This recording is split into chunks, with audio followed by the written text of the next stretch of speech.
Amados irmãs e irmãos, com a graça de Deus e mais um ano consecutivo, sem parar, mesmo com a pandemia, celebramos a festa do nosso padroeiro, em anos passados de uma maneira mais recatada por causa da Covid, mas agora com mais liberdade ainda. Expressamos o nosso amor e devoção ao glorioso apóstolo São Judas Tadeu. É sempre importante entendermos que há uma diferença entre o discípulo de Jesus e o apóstolo. Jesus passa a noite em oração. Todas as vezes que o Evangelho de São Lucas apresenta Jesus passando a noite em oração, é que ele tem uma missão a realizar e grandiosa durante o dia. Qual era a missão de uma maneira especial por aquela manhã, por aquele dia? Era escolher dentre os seus discípulos. E discípulo é aquele que é imitador, seguidor de Cristo, aderiu à fé a Jesus, acredita que Ele é o Messias, portanto, é discípulo, é aluno, e Jesus é o mestre. E o apóstolo é alguém mais credenciado, mais bem formado, porque fica todo o tempo com o Senhor, e os apóstolos passaram 3 anos ao lado de Jesus, aprendendo, vendo e observando tudo quanto ele fazia, e ele comunicava suas aulas como professor, não dentro de uma classe de aula, numa lousa, não é? Não. Era na vida, era vivendo, que eles iriam aprendendo o que Jesus quereria deles, dos apóstolos. Por isso escolheu os 12 para ficar ao seu lado, ensinar-lhes coisas que a outros não ensinava, como por exemplo, a explicação das parábolas, não é? Muitos sinais e acontecimentos, como por exemplo, a manifestação de Jesus no Monte Tabor, quando ele se transfigurou, estava Pedro, Tiago e João, alguns momentos de cura, de milagre, de ressurreição, ele levava alguns, não levava todos, ou então estavam todos, e assim por diante. Era um homem simples, esses 12 apóstolos. A grande maioria deles eram pescadores, trabalhavam com a profissão da pesca, humildes, simples, mas de um coração aberto e desejoso de encontrar a santidade, a felicidade, o prazer de conviver com nosso Senhor. Eu imagino que conviver com Jesus durante 3 anos, onde ele ia, eles iam, onde ele dormia, ficavam com ele, onde ele comia, na casa de alguém, lá estavam eles também, se com os pecadores, se com outros tipos de pessoas, mais abastadas, lá estavam os apóstolos, e Jesus os escolheu para os formar, e para fazerem e realizarem aquilo que ele fazia. E você sabe, como eu, que eles só puderam realizar de uma maneira pitoresca, forte, incisiva, a mensagem e o poder de Jesus Cristo derramado sobre os homens, sobre a humanidade, quando em Pentecostes receberam o Espírito Santo. Foi preciso que Jesus subisse ao céu, fosse glorificado e enviasse de junto do Pai o Espírito Santo sobre os apóstolos. E cheios do Espírito Santo, eles não tinham medo de testemunhar Jesus. A força do Espírito Santo tirava-lhes o receio, a insegurança e os impelia numa ação evangelizadora maravilhosa. Que hoje, por mais que nós tenhamos evangelizadores, eu estou aqui para dizer isso também, Padre, nós de modo algum chegamos aos pés do que os apóstolos fizeram. 12 homens e uma revolução a ser feita, transformar o mundo num lugar diferente, de luz, expulsar as trevas, o mal. E acima de tudo, eu vou dizer para você, e você deve concordar comigo, acima de tudo os apóstolos, e a palavra que os apóstolos pregavam, transformava a vida das pessoas, de dentro para fora. Porque o maior milagre cura, meu irmão, não é tanto o teu corpo. Hoje o teu corpo cura a perna, mas amanhã dói a outra perna, ou dói a cabeça, não é verdade? Mesmo ressuscitando um morto, daqui a um tempo, com o passar dos anos, ele fica velho e morre. Sempre vai morrer, vai acabar. Mas veja, era preciso que anunciasse Jesus ao mundo inteiro para transformar, curar, fazer criaturas novas, nascidas da água e do Espírito, de dentro para fora. Era o que chamamos de conversão, a mudança. E a coisa mais importante, maravilhosa, que se pode fazer na evangelização é com que as pessoas, vocês que estão aqui, todos, que também são devotos dos apóstolos, de modo especial hoje São Judas Tadeu, querem também ser transformados de dentro para fora, porque há tanta coisa que a gente precisa ser mudado, há tantas manias, há tantos vícios, há tantas grosserias, há tantas arrogâncias, vaidades, mentiras, às vezes palavreado chulo, que até a criança que escuta vai aprendendo o que não presta. Quanta coisa errada! Nós temos que mudar de dentro para fora. A vida com Cristo é ser criatura nova. O apóstolo Paulo diz que o que era velho deve ficar para trás, sepultado com Jesus, e ressuscitar uma vida nova de amor por Ele, a ponto de se comprometer de tal forma que vai, a exemplo de São Judas, até as últimas consequências, que foi derramar o seu sangue pela causa do Senhor. Pregava o Evangelho, ameaçado, preso, chicoteado, etc. No entanto, continuava. Ah, você vai continuar? Homens ruins, pessoas que não aceitavam Cristo, sempre houve. Só que naquele tempo, no início do cristianismo, eles matavam. E matavam de uma maneira horrível. Ou pregado à cruz, ou como ele, que traz essa arma segurando na mão, é uma arma de matar pessoas, não é? Uma espécie de machado, que cortou o pescoço dele. E é interessante que no Evangelho aqui, a gente faz a oração, e também a oração da liturgia no dia, São Simão e São Judas Tadeu, porque os dois morreram praticamente juntos na Pérsia, pregavam o Evangelho lá.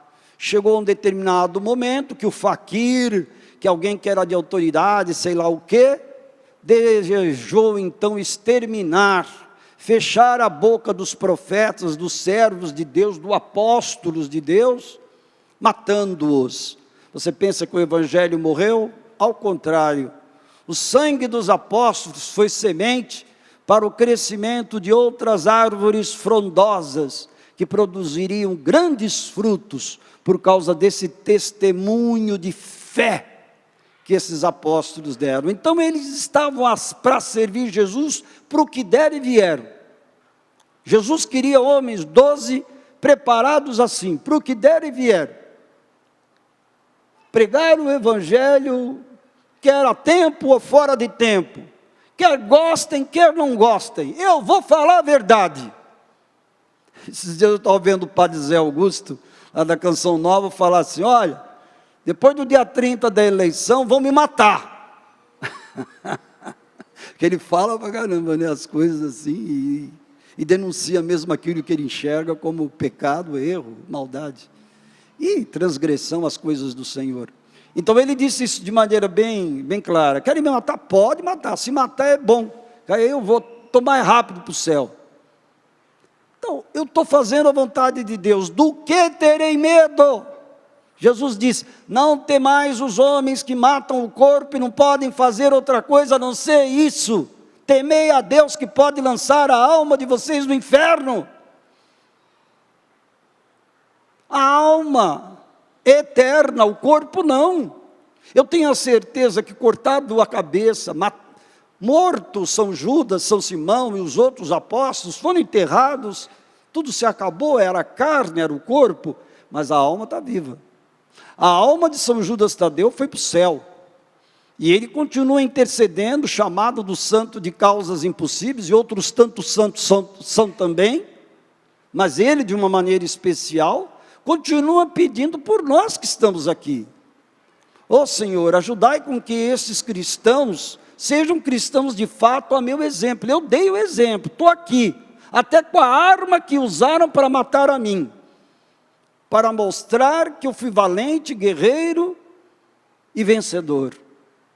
Alcancei o reino dos céus a um preço muito alto, que foi dar a própria vida como mestre Jesus.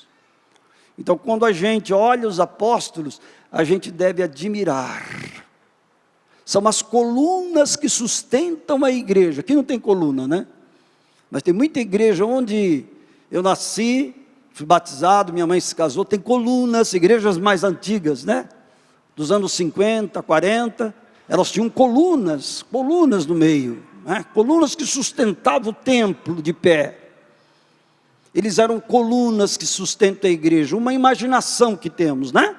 O apóstolo sustenta pela fé, pelo testemunho, por dar a continuidade de tudo aquilo que Jesus deixou e falou, e deixaram por escrito. Olha que coisa maravilhosa. Os evangelistas, Lucas, Marcos, Mateus e João, deixaram por escrito a respeito de uma mesma pessoa, de um indivíduo só, chamado Jesus Cristo, que passou pela terra e não escreveu nada. Ele não deixou livro nenhum, caderno nenhum, nada. Eles ouviram, viram e testemunharam por escrito. 4 evangelhos. Além disso, as cartas. O Novo Testamento são as cartas, as epístolas desses apóstolos, desses servidores de Deus, que viveram naquela época e deixaram instruções para a igreja, que ainda lemos até hoje nas missas. Se não houvesse tudo isso, onde estaríamos nós? Perdidos. Porque o nosso tempo, com a distância do tempo deles, vai mais de 2000 anos. E ainda hoje continua a igreja pregando o mesmo evangelho, a mesma palavra, a mesma epístola, os mesmos recados, mensagens e direções espirituais que os apóstolos deixaram. Então, gente, isso não tem preço que pague. Uma Bíblia Sagrada, se você dá de presente para alguém que é crente em Deus, crê em Deus, não tem preço que pague. Quando eu era jovem, com 14 anos, eu trabalhava vendendo sapatos. E o rapaz, e o senhor que vendia sapatos, eu tinha 14 anos, ele tinha uns 45. Quando terminei o tempo que eu estava lá com ele, e fui fazer um curso profissionalizante, eu já tinha uns 16 anos, ele me deu uma Bíblia de presente, toda enfeitada, com uma embalagem especial, bonita. Meu Deus do céu, que alegria! Não podia ser um presente mais maravilhoso. Me desse um sapato, eu não gostaria. Desse uma camisa, eu não gostaria. Nada, até um terno, eu não aceitaria. Mas ele me deu a palavra de Deus.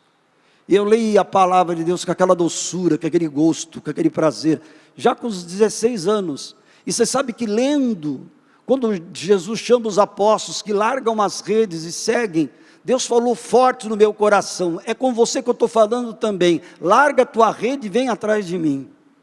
Não é mais pescador de peixes, agora eu quero que você seja pescador de homem. Essa palavra penetrou meu coração e mudou a pessoa do indivíduo chamado Mário. O Mário velho morreu e um Mário novo nasceu. Amém? Deus faz isso.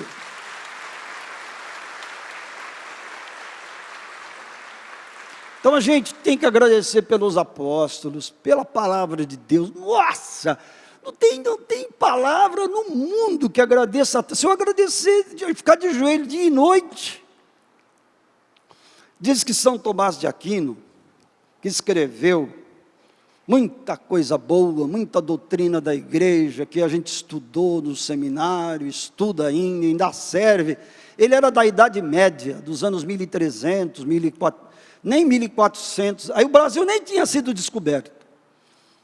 E ele já escrevia várias coisas, doutrina, ensinamentos. Diz que ele, São Tomás de Aquino, que era um dominicano, da ordem de São Domingos, ele ficava no quarto dele, na cela dele, que tinha uma caminha, uma escrivaninha, lá uma lâmpada de querosene. Diz que ele ficava diante da palavra de Deus muito tempo. Não tinha o Santíssimo Sacramento dentro do alojamento dele, mas ele tinha a palavra, ele punha ela aberta e ele ficava ali. Tempo em adoração, a palavra, a mensagem, diante dela. E diz a palavra, a história, as narrativas dos homens que conviveram com São Tomás de Aquino, que quando ele saía da cela e vinha para almoçar junto com os companheiros, os outros dominicanos, o rosto dele resplandecia.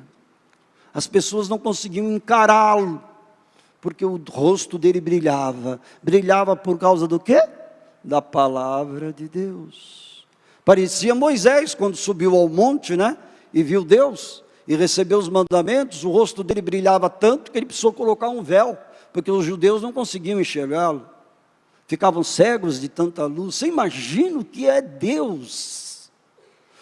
Um homem feito de carne e osso como Moisés, brilhava tanto que ninguém aguentava olhar.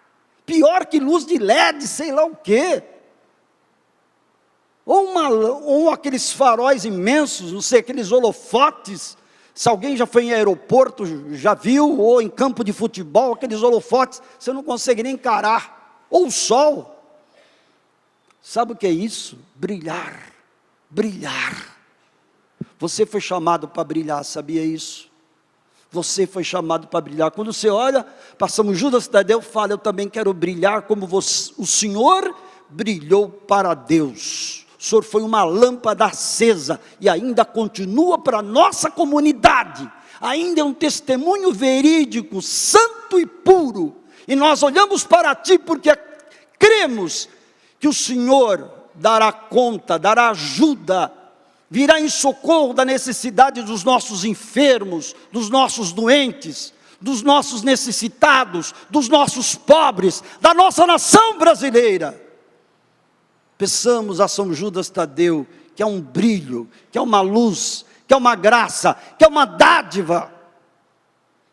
Eu nem sei quem escolheu, porque eu não sou desse tempo, esse título, este padroeiro para esta região aqui, e essa paróquia. Talvez os mais velhinhos devem saber quem escolheu, mas foi tão bem escolhido um apóstolo de Cristo, aquele que tudo deixou e deu a própria vida, e dando a própria vida, continua iluminando a escuridão muitas vezes dos nossos olhos, do nosso coração, da nossa vida.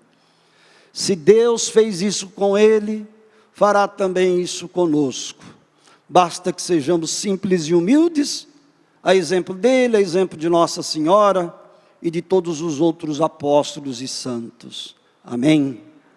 Que Deus possa abençoar você, minha querida irmã, meu querido irmão, que veio hoje aqui, querendo a cura do corpo e também da alma.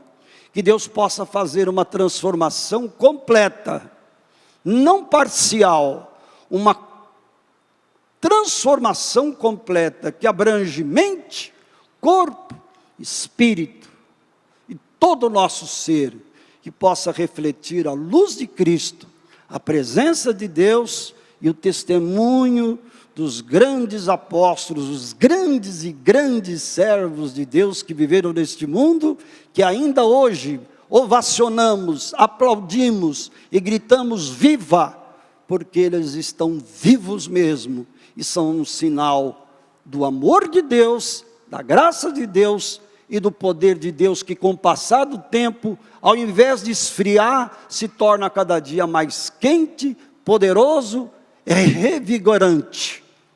Tem muitas pessoas dizendo por aí, até inclusive o próprio Papa Bento, depois da pandemia, as igrejas estão se tornando mais cheias do que antes, porque Deus está renovando a tua alma, está renovando o teu coração, está renovando o teu espírito, e mais do que nunca, você se convence que fora de Deus, nós não iremos a parte alguma, mas com Deus, somos vencedores, mais do que vencedores, por aquele que nos amou, ama e amará, assim seja.